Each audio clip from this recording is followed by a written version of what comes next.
So we are again in 7.33 and I want to make this video for quite some time. Now, I don't really know what's going to be the title. Maybe it's like how to roam, maybe it's going to be how to Trilane or how to have the best possible start as support. But definitely what we'll do here is how to have the best possible start, roaming, Trilane, and we're going to explain all of that. And we're going to show 4 different examples on how to have the best possible lane. If you're new to the channel, hi, my name is Jeff. I'm an 8K player in the Europe region.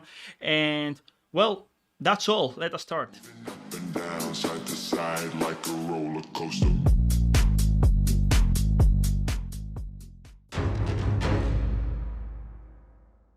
Now, in the first example, I get to play Keeper of the Light, okay? It's probably one of my favorite heroes. Like, I love this hero, and I'm really glad that he got back his old Blinding Light as an ability. If you haven't seen this guide, check this out, because this is not going to be a guide on how to play these specific heroes, okay? In these examples, we're going to go through Kotal, Skywrath Mage, Gyrocopter, and my beloved Bounty Hunter, and the Bounty Hunter, the last one, is going to be the more in-depth, okay? So, no matter if you're playing Dire or Radiant, first of all, I highly advise you to go and just place a ward here, okay? Now, this is too predictable, but at least if you have a high movement speed hero like Kotal, Bounty, Gyrocopter, Venomancer is not a high, but you'll still place it there. You actually have some decent movement speed, so that means you can be there before them and you can place a ward. You will also need to call first blood for your team. Now, Kotal isn't the type of hero that just gets first blood level 1, right? But you can definitely do that, because with Blinding Light you can separate enemies, like you can just split him in two, okay? This is the first thing that all these heroes have in common, right? They can either like slow them or stun them, or just separate them or push them back. For all I know, this can work with Disruptor, Venomancer, all these type of heroes, Clockwork, Tasker, and so on, okay? So I called first blood bot, but if you're playing in the Dire as well, please, you're here, go bot and just place a ward here and just chill, okay? The reason why I'm saying go to the Radiant side is because there is not... Do you see how much vision we're getting here, right? It's like so much vision, right? And in the Dire, where am I supposed to place a ward? Like here? It feels a little bit of awkward because it doesn't really give me something later on, okay? By the way, if you do find first blood, like we're about to do so right now, please deny the ward yourself. It's just too obvious, and no matter what bracket you'll play, you will, you know, it's gonna get dewarded, so you don't really want to give them that much gold and XP, okay? So right now, can I just go to buy free camera? It's like, there we go, okay? We get to see them, and all of a sudden, cold gank, have the ward, and all of a sudden, it's not like my Kotal does something, right? But if this wasn't the hook, I would just Blinding Light and just like isolate and just get first blood, right? So a really good call, and this is what you want to do. This can also happen with any hero, but I'm gonna insist a little bit on these heroes that's gonna have stun or slow or like some really hard lockdown or like high movement speed hero, okay? Now, for you, in order to Trilane, you need to understand one thing. Like roam or Trilane, in reality, it's the same thing. First of all, is how is your offlane going to be, okay? So that means right now I have a Kotal and I have a Bristleback, and I'm playing versus an Ursa and versus Jakiro. Now, Ursa Jakiro is a really strong lane, but so is Kotal Bristleback. So I know that if I go and just Trilane here, it's gonna be pretty rough. So when I'm gonna move to the other side of the lane, you know, like after the second wave, for example, it might be lost already, because both Jakiro and Ursa, especially the combination, is really strong, and Ursa is really strong also versus Bristleback, okay? So then I just decide I'm just gonna go move top. But there are examples like the one I'm gonna show you right after, that if you actually show up, you don't really get to contribute. I'm gonna like break down everything. So step 1, you drink coffee. Step 2, you're going to just place an observer here and you just fight. Even if you're Dire or Radiant, you'll just go to the bot lane and you'll just make this move. So in this example, we're gonna play Gyrocopter, and Gyrocopter is also really strong, not only to take first blood, because then you can get to adapt, like if they're like in melee range, you can go for Rocket Barrage, or if you go, like, you can just go Homing Missile, okay? It depends on what you want. They're both great spells, okay? Place a ward, and you're just casually chilling here, right? The reason why I'm just hiding here is really important. I have no one nearby, and if they see me waiting here, let's say they just walk and just place a ward, they will understand that why is he hiding there? He just knows, okay? And you can't really fool them around, no matter the bracket, okay? People are not stupid, okay? So there are like 2 of them there. I'm like, okay, that's information. I'm walking there to get the Watcher, okay? So, okay, we have the vision, and all of the team just connects. This is something that is going to happen in every single bracket, okay? There you go. Let's go back a little bit to see that. And we have, once again, the vision, team connects, you give the call, and this is usually the case, okay? So, there you go. melee range, I'm like, okay, a lot of heroes, so we'll just go for the nuke, okay? We get first blood. Before we got first blood, if I recall, on my Void Spirit, the mid laner. Right now, we get to get first blood on my Pangolier. Again, the mid laner, best possible start. But this is the difference between the previous lane and this one. I'm gonna have a Gyrocopter and a Tusker versus a Crystal Maiden and a Slark. Like, you might not know that, but Crystal Maiden Slark is pretty strong combo, right? And we're both like semi-melee heroes. Like, Tusker is a melee hero, Gyrocopter is a melee hero. Now I'm just trying to juke here, but this is what you want to do right now. Look at this. You wait, you can just hide here, here, it doesn't really matter. And you want to do that as long as you have the tools to actually kill. Now I have a Gyrocopter and I have a Disruptor, so we can just glimpse them back. So look at this. Okay. We're just going and we're just killing them, right? Now, the question is, what do you do right now? And once you get this kill, I don't even know if this guy has actually teleport, but what you can do is, like, you can either stay there to do it one more time, or what I suggest, and this like for really specific purpose, you go back to the lane and you try to absorb a little bit of attention, okay? Because right now, your offlaner is on full tilt mode while you're helping your post 1 Medusa to assist him, okay? Now, why am I always suggesting bot? And the reason is there is so much space to chase down. And for example, heroes like Gyrocopter, they need a lot of space to use Rocket Barrage to go off cooldown and use it again. Now, we can do that as well here, but we need something like a Bounty Hunter, like a Venomancer that has a more like hard lockdown. And you can do that as post 5 instead of post 4. The difference is that you maybe got to get away with the pressure in the safe lane because, well, in the beginning of the safe lane, let's say you're starting top, like Trilane, Medusa, for example, is under tower, so she cannot really get pressure that much. The downside is like going top, trying to make a move, they're just really close to the tower. That's why we need like Bounty and Venomancer, or even like some kind of Tusker that's gonna use Shard, right?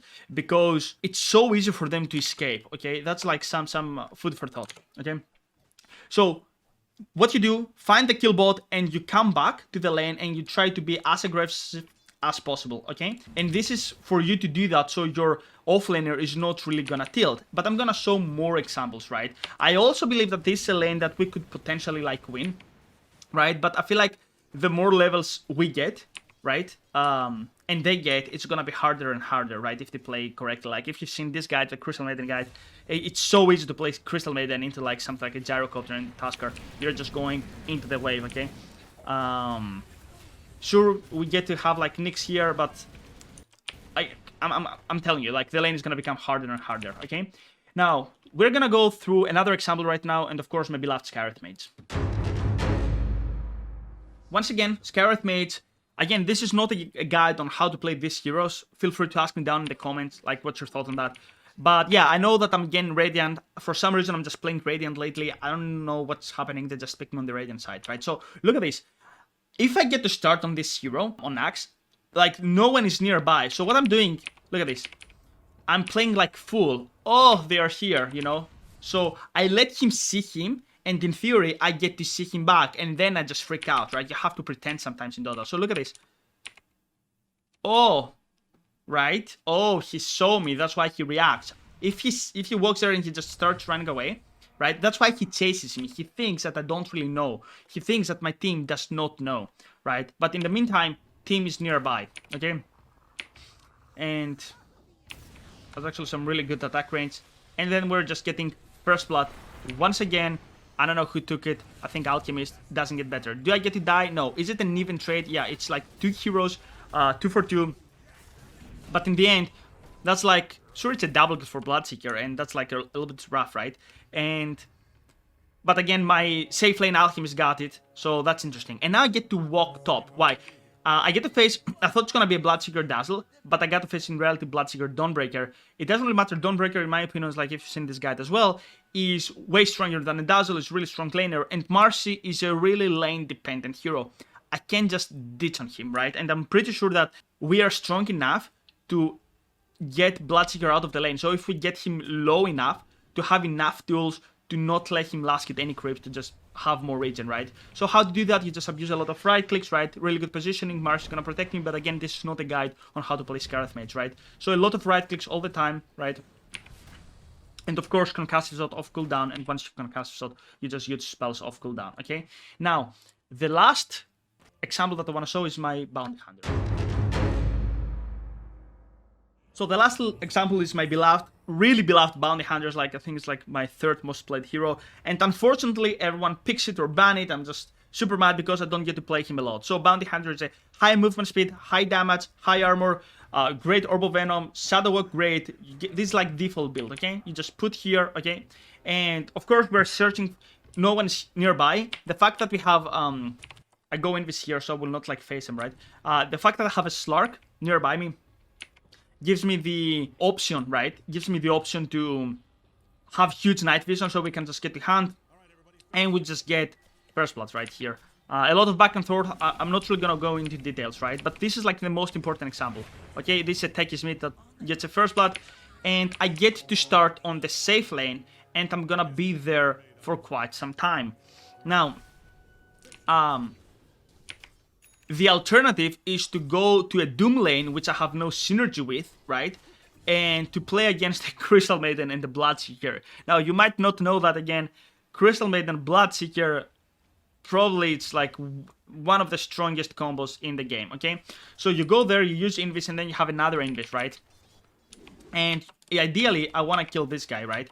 The offlaner, because if I give my Slark a really good time, Slark versus Beastmaster is a really good matchup, and if I get him a really good time, then he can just run him down throughout the whole like laning stage, right? As it happened in the end.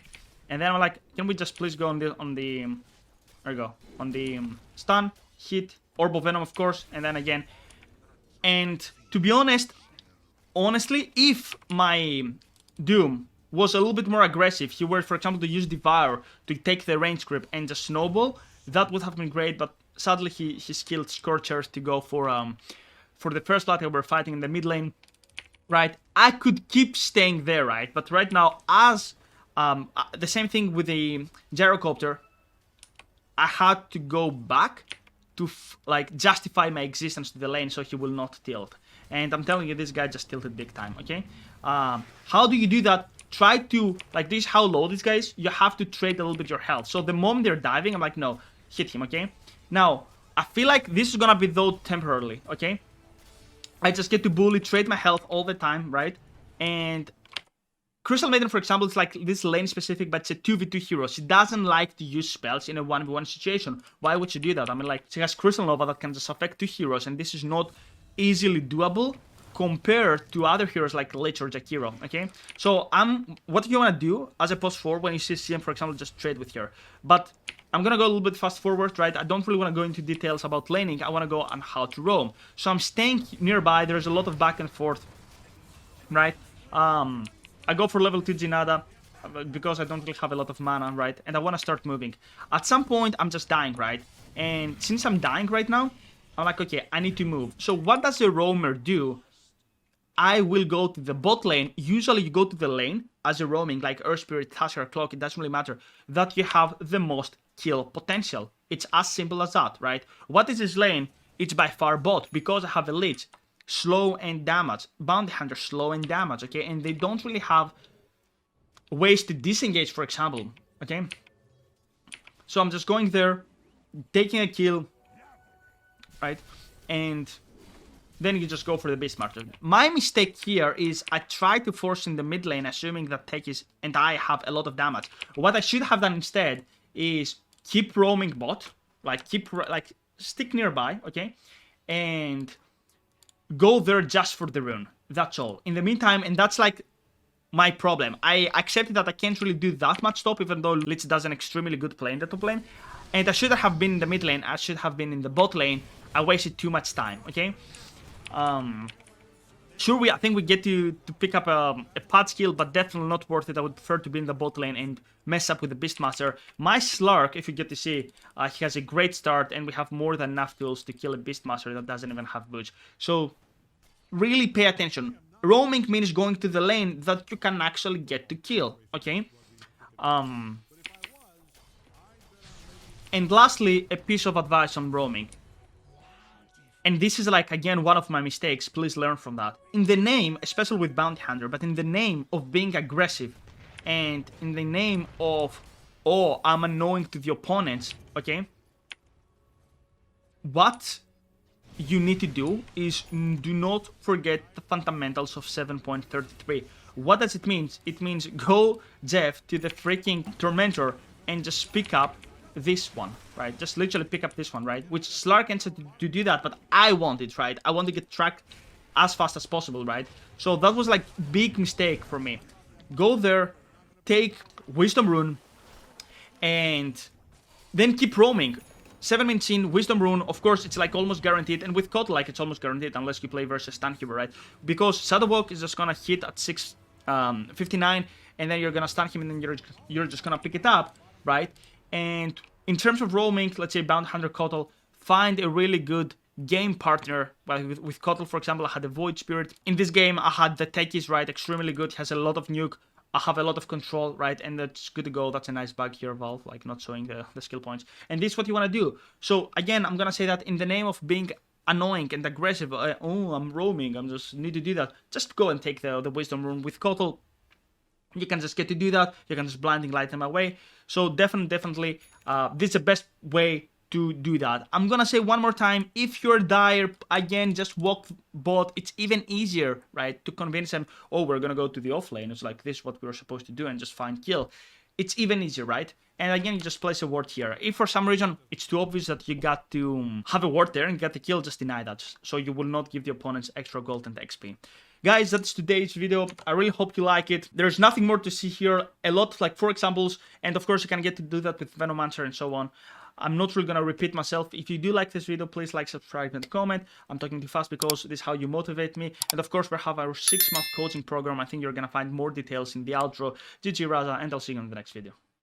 Hey guys, real quick. If you did like this video, make sure you subscribe, like, and comment, as it motivates us a lot to keep making these videos and these guides. And of course, make sure you check out our 6-month coaching program. It's almost guaranteed. That's gonna get you to the next metal, if not metals. The link is gonna be down in the descriptions. Make sure you click it and apply right now.